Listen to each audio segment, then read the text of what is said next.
bés ñeent ñaan ak sa xol. te pharisien bi Simon ñaan Yeesu mu ñëw lekkandoo ak moom. Yeesu dem kër waaja toog ca lekkukaay ba.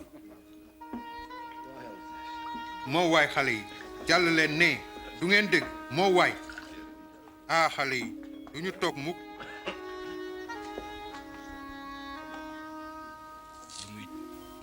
xam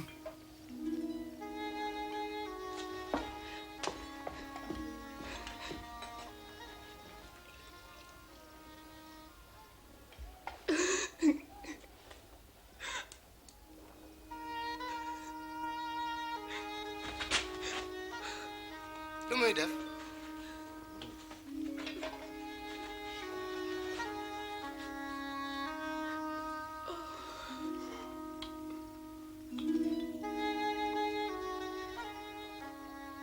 bu nit ki doonoon yonent kon dina xam kuy jigéen ji koy laal.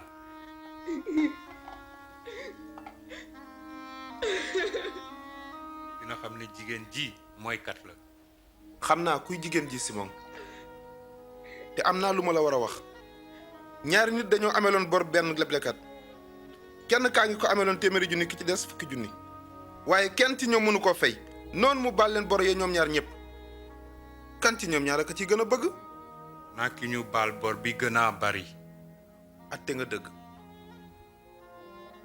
gis nga jigéen ji dugg naa sa kër te joxuloo ma ndox ngir ma raxas samay tànk waaye moom raxas na samay tànk ak rangoñam ba noppi fomp leen ak karawam bi ma agsee foonuloo ma moom bi ma duggee ba tey tàyyiwul ci fon samay tànk defuloo diw ci sama bopp waaye moom sotti na laj ko leen ci samay tànk ci dëgg maa ngi leen koy wax su wanee mbëggeel gu réy nii dafa fekk ñu baal ko bàkkaaram yu bari waaye ku mbëggeelam néew day fekk ñu baalalu tuuti.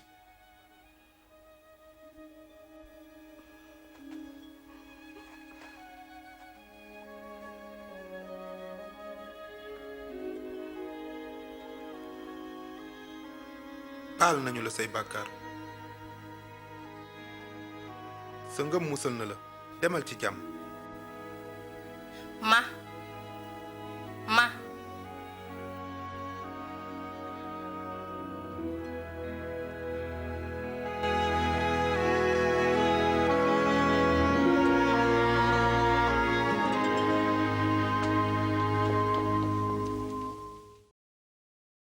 lan moo waroon a doon ñaani jigéen ja ci tànki Yeesu?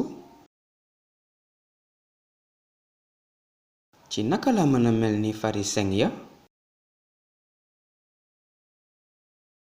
yan ñaan ngir tàggook samay toqare laa war a indi ci Yeesu? yërmande ja Yeesu won jigéen ja nan laa ko yëge nan la dawee sama yaram?